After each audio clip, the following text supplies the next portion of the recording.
A Milwaukee man accused of threatening mass violence in Waukesha says he never actually planned to hurt anyone. He suffers from bipolar disorder but refuses to take medication, and that's why his family came. The FOX 6 investigator Brian Paulson.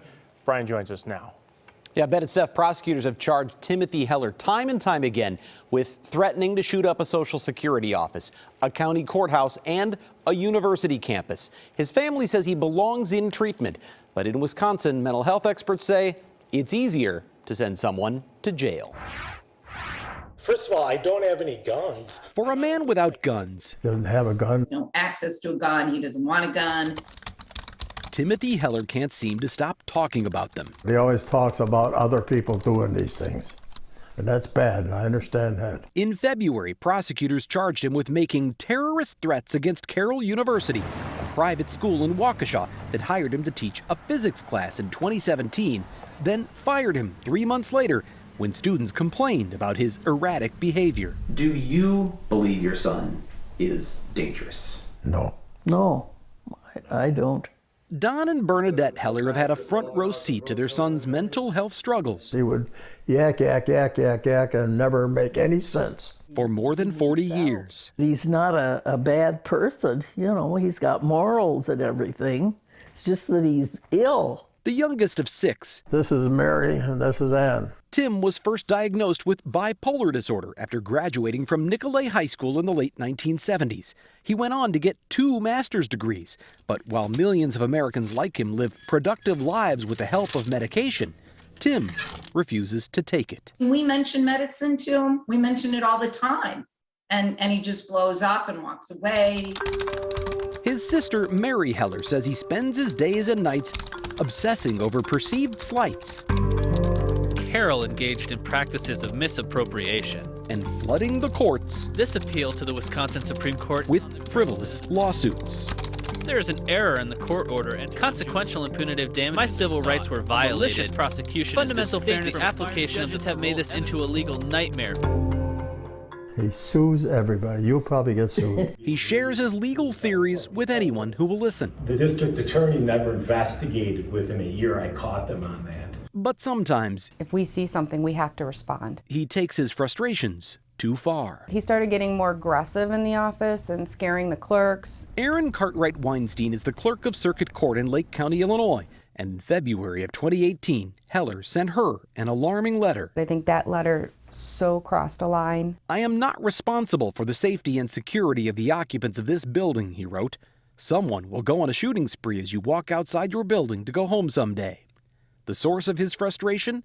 A $75 filing fee. Probably the most concerning letter I've ever received. That same day, Heller sent a fax to Wisconsin Governor Scott Walker and a Carroll University lawyer, warning the school would be liable if someone comes onto campus and performs a school shooting.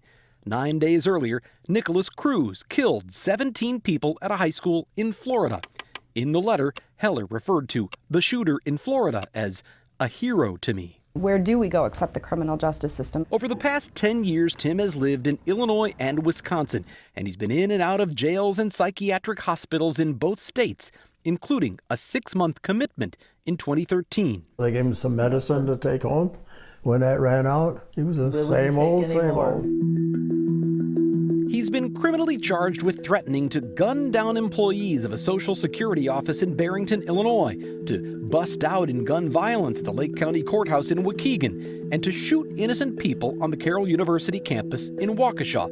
And while he never makes direct threats to perform those shootings himself, Words have meanings. his words have an impact. It creates fear. 6 people are dead, including the suspected gunman. The proliferation of mass shootings across America has heightened public sensitivity. I just don't believe to the red flags of potential violence. Why is this happening? Mass shootings are a very emotional and powerful thing in our culture right now. But Dr. Tony Thrasher, medical director of crisis services for Milwaukee County Mental Health, says too much emphasis in the old days you'd put them into a mental institution has been placed on those with mental illness. Mental illness has always been a very common scapegoat. While research shows people with bipolar disorder are nearly 3 times more likely to commit violence than those without it, most individuals with a serious mental illness are not dangerous. He's never punched anybody or even slapped anybody. In fact, they're more likely to be victims of violence. This is really more of an issue of how we handle people who may need treatment but don't want treatment. I just wish there was a way that you could just impress upon them or force them or somehow to take meds. Because when he's on meds, he's wonderful. Dr. Thrasher says getting adults in Wisconsin into treatment against their will is difficult, in part because the legal standard is high. The threshold for having your rights taken away civilly due to a mental illness are much higher than that of a criminal charge. But also because there aren't enough places to put them. Of the more than 218,000 Wisconsinites with a serious mental illness, less than 2% receive inpatient or residential care.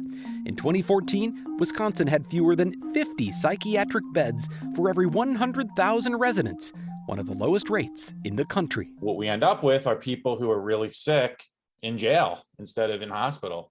And that, to me, is a huge stain on our moral integrity as a society. Dominic Sisti is an associate professor of medical ethics at the University of Pennsylvania and author of a 2015 article titled "Bring Back the Asylum." Deinstitutionalization, as it played out, was a failure in a lot of ways, and it left people who really need care out. Starting with President Kennedy's signature in 1963, hundreds of thousands of psychiatric patients were released from state mental hospitals on the promise that outpatient clinics would replace them. But Sisti says the necessary funding never followed, and private hospitals today are either full or too expensive.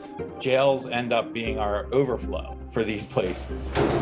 And they shouldn't be, because they make people worse. I think when it came to the asylum era, we threw the baby out with the bathwater. Now they overdid it. They swung too far to the other end. I don't know how to fix it. I mean, we don't know how to fix it.